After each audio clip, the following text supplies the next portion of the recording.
الإمام زين العابدين مرة واحدة شفت عمتي وقفت على طولها وقالت دور يمين شمال عمة زينب. يلا إذا عندك مريض سهلك الدعاء، يلا عندك حاجة، يلا إذا ما ضرب دمعة إلى الآن بسم الله. أبي أختم، أبي أختم. عمة زينب على من تبحثين؟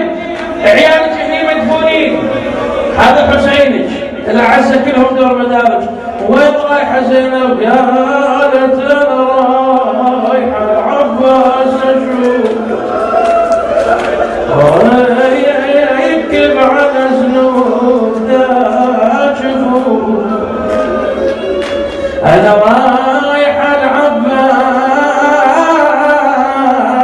أجع دمك ويكب جفوفه فوق. يلا عمي عاد اجر. شوف زينب اول ما وصلت عند ابو فاضل ايش تقول له؟